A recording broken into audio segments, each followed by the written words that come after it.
મારું નામ મકવાણા ચીનુભાઈ, હું ઉપસરપંચ તરીકે અત્યારે ફરજ બજાવું છું. આ પાણીના મુદ્દા માટે હું છેલ્લા 2011થી લડું છું. 11 ને અત્યારે 2026 એટલે 16 વર્ષ થયા. બરાબર.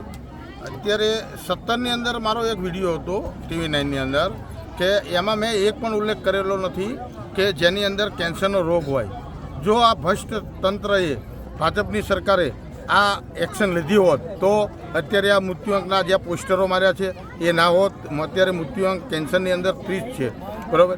અત્યારે અમારા આફેરના નગરપાલિકાની ચૂંટણીની અંદર, તાલુકા પંચાયતની ચૂંટણીની અંદર ભાજપ બહુમતીથી આવ્યું છે અને અમારા જ ગામના પ્રમુખ છે દશરથભાઈ મકવાણા.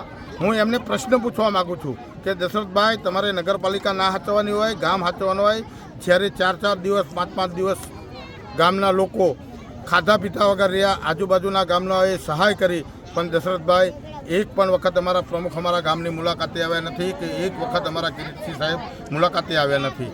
હું કિરીટસિંહ સાહેબને પૂછવા માગું છું કે છેલ્લા 4 વર્ષની અંદર તમે સત્તામાં બેઠા છો, બરાબર, તો પણ તમે મેં 20-20 દાન તમારી હારે મિટિંગ કરી રેસ્ટ હાઉસની અંદર, પણ તમે આ મુદ્દાને કોઈ ગંભીરતા લીધી નથી. અને ના છૂટકે આ શ્રાવણ મહિનો આપણા હિન્દુ શાસ્ત્ર પ્રમાણે એક તહેવારોનો વાર છે અને એ તહેવારોને વાર છોડી અને અમારે આ આંદોલન ઉપર બેસવું પડે. આજે અમને શરમ આવે છે કે આ 6 દિવસથી અમે આંદોલન ઉપર બેઠા છીએ, પણ અમારા પ્રમુખ નથી આવતા કે નથી દશરથભાઈ આવતા કે નથી કિરીટસિંહ આવતા. બરાબર. હું કહેવા માગું છું દશરથભાઈને અને કિરીટસિંહને કે તમે શું કરવા માગો છો અત્યારે હાલમાં, સમજ્યા?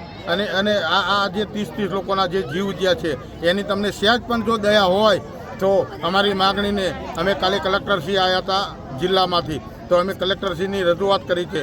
અને જો કિરીટસિંહના કે પ્રમુખશ્રીના, અમારા ગામના જ પ્રમુખ છે ને, એમને સહેજ પણ જો દયા હોય તો આ 30 જણના જીવ ગયા છે, દયા મનમાં લાગણી હોય તો આનું ઝડપી નિરાકરણ લાવે અને આ મારી પાછળ જે 2000-3000 માણસ આંદોલનમાં બેઠું છે એમનો ન્યાય અપાવરાવે.